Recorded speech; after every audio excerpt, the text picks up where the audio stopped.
قدرمنو لیدونکو بیا هم ښه راغلاست وایم. ژوندون میلمه خپرونه ده. امان الله هوتکي را سره په خپرونه کې میلمه ده. هوتکي صاحب خدای دې وکړي چې تر دې دغه پورې تاسو خسته شوي نه یاستئ، ځکه چې زموږ دا خپرونه اجتماعي ټولنیزه خپرونه ده، خو لږ یو نیم داسې دغه خبرې پکې چې هغه هم داسې سیاسي طرف ته پکې ځي. بس دا خپرونه کې موږ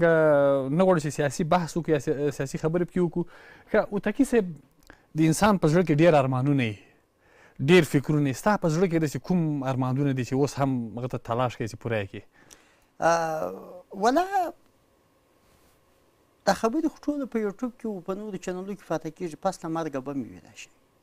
الله شاهد دی چې زما وایم یو ښه اسلامي شرعي نظام او هغه یو اوږد نظام چې بقا ولري او ملت سره خوشحالي خلک راضي وي. که ټول سل په سل کې نه وي، اکثریت وي، باید خلک خوشحاله وي، خلک په راټول وي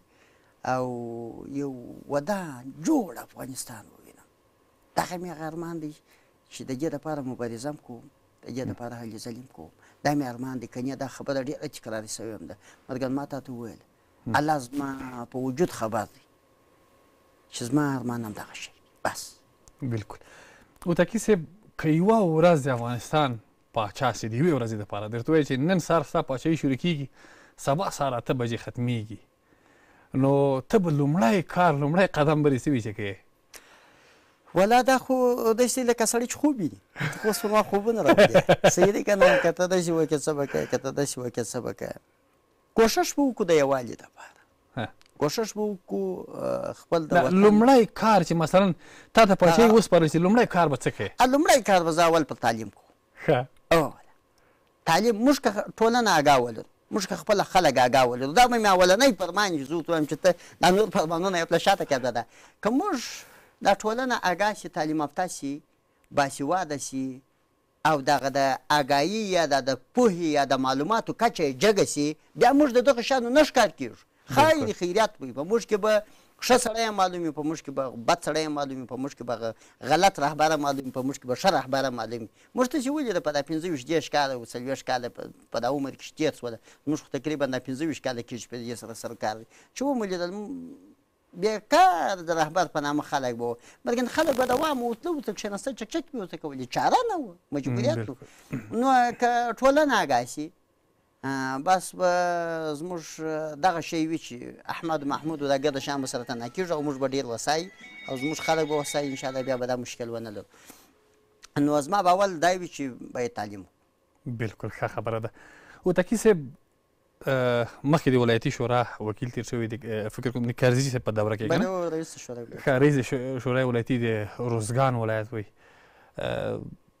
لږ پیسې لري که ډېرې پیسې؟ ولا موږ پیسې خو نو زما وطندارانو ته ډېر معلومېږي، هېڅوک نه وایي زه پیسې لرم. ولا هېڅوک نه وایي زه پیسې لرم. زما دغه فکر او دغه عقل داسې جوړ دی چې زه وایم دا دنیا دغه کې درګۍ دی چې دلته سره مصرف شوله او زه په دې شیانو کې نه وم چې پیسې راځي پیدا کړو هرې لارې چې وي. نو که وایي ولې په دې زه یو کوچنک موټر لرم، پاسو چې وګورې داسې سره څیرې ویرې سوي لکه مرغان چې کوله. او زه په کابل کې کور نه لرم، په کندهار کې نه لرم، په بل ځای کې نه لرم. نو یوازې خپل په وطن کې مې هغه زوړ کور دی چې هغه مې پلار جوړ کړی. دا بل تجارت هم نه لرم، معامله هم نه لرم، کاروبار هم نه لرم. او بس ښه جایداد شکر دی لرو، ښه جایداد لرم، مځکې ته خوا څخه د هغه راځي، بس د دې ته ګزاره په کوم. دلته مې زوی یو ځای ماموریت لري، دا یو څه دغه معاش یو څه هغه شي، بس داسې یو شپه تېر ژوند لرو. او زه راضي یم، ځکه په دې راضي یم چې خپل خواهشات مې کابو کړي دي. بلکل ښه خوند راکوي. مرګن بیا هم خپل خواهشات مې تر ډېره پورې کابو کړي دي. کوښښ کوو د دې دپاره چې خواهشات مو لوړ رسه ولاړ نه شي، خدای نخواسته چې په هغه کې بیا ناراضه وي، موږ هم ناراضه وي، الله هم موږ سره ناراضه شي، مخلوق دوستان هم موږ سره ناراضه شي. نو پیسې دا شی چې په دې شیانو کې ما علاقه مې ورسره درلوده. پیسو سره خو ټول خلک علاقه لري. مرګن یا دا بعضې خلکو خو بیخي داسې زموږ چې په اطراف کې یو خبره کوي وایي پلانکي امان په راوړي دی، یا دا رقم نه وم. موږ ته پیسې ښه خوند راکوي، د خرابات پیسې بس. ښه. هوتکي صاحب که چېرې زمینه برابره سي او درته وایي چې ټول فامیل دی یا اروپا ته یا امریکا ته کاناډا ته بیا ځي؟ نه، هېڅ علاقه نه لرم، هېڅ یوه ثانیه علاقه نه لرم. د کاناډا خبرې که دا برنامه بیا نشد شول شاید زموږ دوست یې واوري په امریکا کې اوسېږي د کاناډا ډېر ترتیب یې برابر کړی و ویل چې ډېر کارونه مې خلاص کړي دي هغه اسناد یې م راواستول شی یې راواستول ما ستا د زحمته څخه مننه زموږ یو افغان ورور دی ښه پروفیسر هم دی ښه پروفیسر سړی دی دا یې وایي چې په بلجیم کې مې دوستان سره چې د کاکا زامن مې کېږي الله پاک دې ژوندي لري خدای دې ډېر عمر دوی ته د دوی فامیل ته ورکړي هغو دوه درې واره دا شی کړی دی چې دا شی ډېر اسانه دی اوس کېدلی هم شي ته رئیس شورای ولایتي هم چېرته شوی مختلف بخشو کې دې کار هم کړی دی که دا یو شی ته وکړې چې موږ دغه ترتیب یې برابر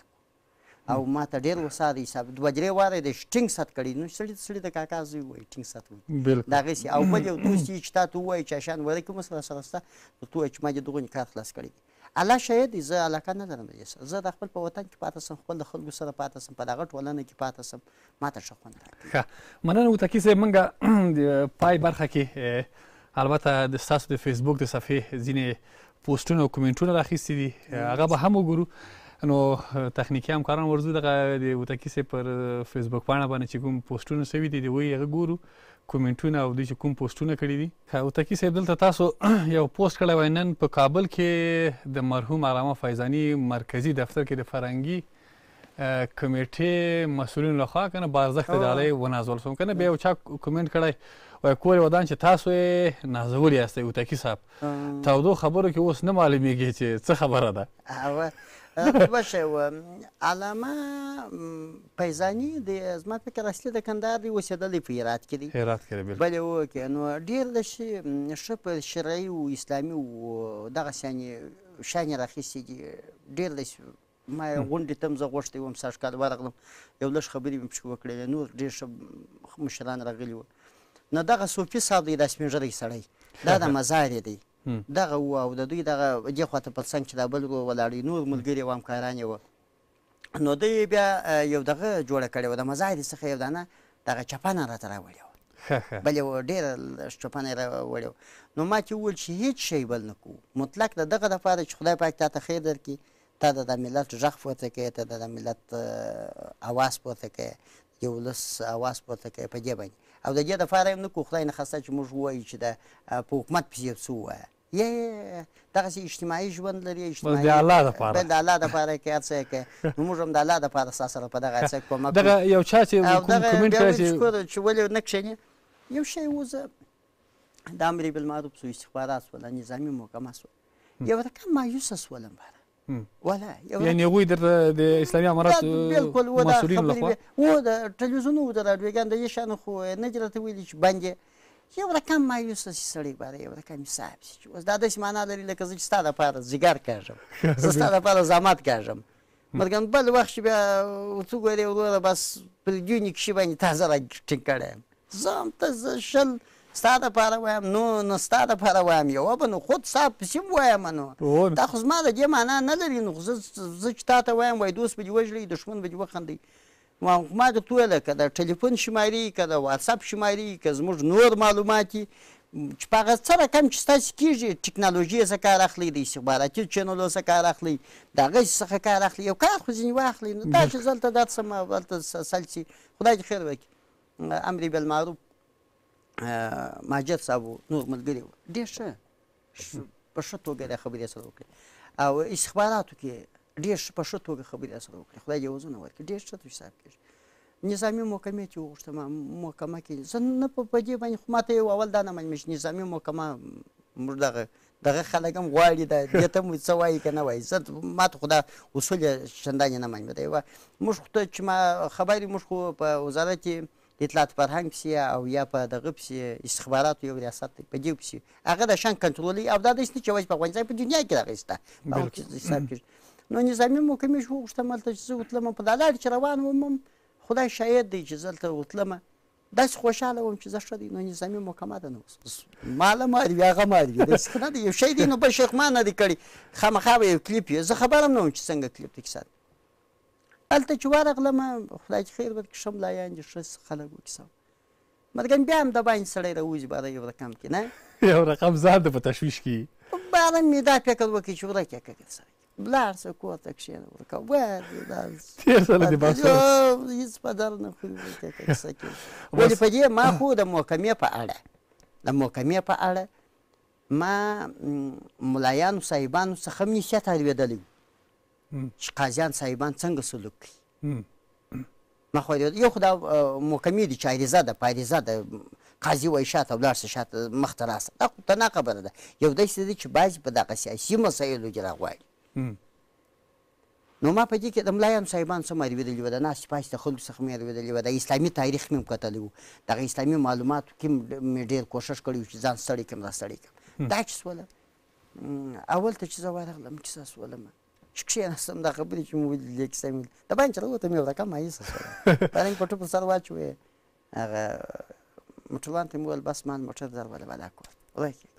اوس څه وایم معلومه ولاړم نو کور کې باره دا څو عمر کېږي نه و بیا دا دوستانو مشرانو خلکو وویل چې سړی صاحب کېږي ما ویل زما خوا په دې په خدای که بده زما خوا د امارته بده ده امارته مو نه بدي د حکومت هم نه بدي دا ټول شیان شته دا منم دا حساب منم بلکې بعضې داسې حرکتونه سړی وویني چې هغه حرکت باندې سړی کور کې ناست داسې فکر زده یې بس الله دې خیر وکړي. وتکي صاحب مخکې ځو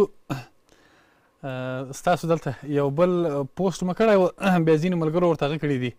ماشاءالله وتکي صاحب تاسو خبرو د ښځو په باره کې ټول ولس ته خوند ورکوي که نه بیا بل چارې کې لاندې جار شه مشره دا یو شعر دی تا ته ډالوي مکتب دی نجونې دي مخې پټ دی مخې لوڅ دی دا اوس څه شي سوه نو دا یو چا هغه ستا خبرې راخیستې دي بېرته تا ته یې هغه کړي که نه اوس هغه خبرې چې مخکې موږ پوښتنه دا مې ویلې ده دغسې خو دی بلکل که نه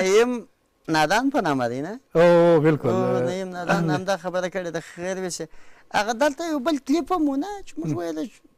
په دا بحثو کې چې کښېنیم دغه ژورنالستان ته ایستدیم خدای انصاف درکړي سړی سره شنې اخري یو جوالت یې ودروي یو کنجک یې بوځي نو دغه دی خو هغه دا خبرې کولی چې مثال دا دی هغه دی دغه دی باره موږ هغه ګرده سره ګډ کړله دا همداسې نه و چې اوس موږ یو بل رقم کړی یې بل مطلب چې هغه شپږم دی 12 دی چې را کښېنستلي یو بل بحث نه دی دا شپږم دی 12 دی دغه کیسه تر 12 کښته دي تر شپږم وړي دا کیسه نو دا هم پر دغه باندې دغسې یو بحث کړی د هماغه موضوع چې مخ پټ کړم خلاص مخ ته ځو دلته یو بل چا هم ماشاءالله که نه د مکتب دمه ما د مکتب خبره کې څنګه چې تاسو یاد ورکړه شپږم نه شروع کېږي 12 نه شروع کېږي مخې پټ کړئ مخې لوڅ کړئ هماغه خبره چې تاسو مخکې یاد وکړه ښه مخکې ځو دلته مو کوم ټلویزیون کې بحث درلود د تودو بحثونو یو لنډ ویډیو مو ښودلی ده که نه بیا همالته د اریانا سعید خبره سوې ده اریانا سعید شوه کوټه نه پوهېږم چې ویلې او خو هغه اریانا سعید څه رقم ناسته وه هغه مخکې وویله ما درته ویله همدغه رقم ناسته یو رقم دغه کندهار کې غڼې بولي موږ یې جولاګکه بولو او بلکل پښتو کې ورته غڼې جولاګکه وایي بلکل دا د شاوخوا خپله پړسېدلې د افسرلي کې د سکوبا کې اریانا سعید چې مو څوک ویلې هغه رقم د جولاګکې په رقم ناسته وه کوبا که یې شاته وتلې وه په دغه ما زه خبرې وکړم د هغه وخت فکر کوم تاسو داسې یادونه کړې وه چې لکه په هندوانه باندې ناست ما ورته ویل خدای بوڅه ناسته ده دغه رقم دې په هندوانو چې نه دی په اطراف کې په هندوانو پټو واچي د خلک لمانځه ته ځي په اطرافو کې باید چې د هندوانو ته وګورې داسې کیسه دا زما بلنه در سره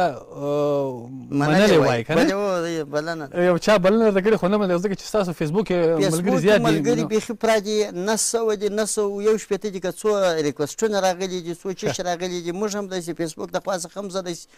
ډېر فعاله نه یم بلکل ځکه دا کومنټونه پاتې دي بل چا هم لیکلي ژوندی اوسې ښځې دې داسې ځي دا ښځې داسې ځي دغه ستاسو مینهوال دي وتکي صاحب ډېر زیات خوند کوي ښه مخکې ځو د وطن سره مینه د وطن سره مینه کوي بلکل نو ښه وتکي صاحب د اریانا پر برابر د ډېره جالبه مرکه کړې وایم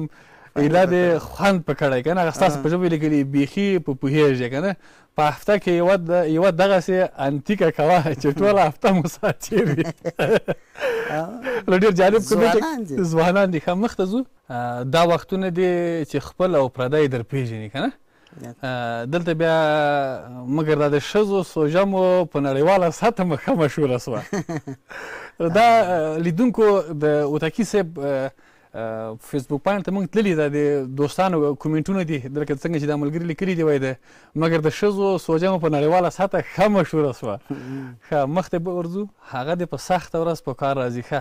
نو فکر کوم کومنټونه خلاص وه او تکي صاحب ډېره زیاته مننه کوو چې بلنه مو ومنله راغلی زموږ خپرونې ته بس حالات تاسو تل همدغسې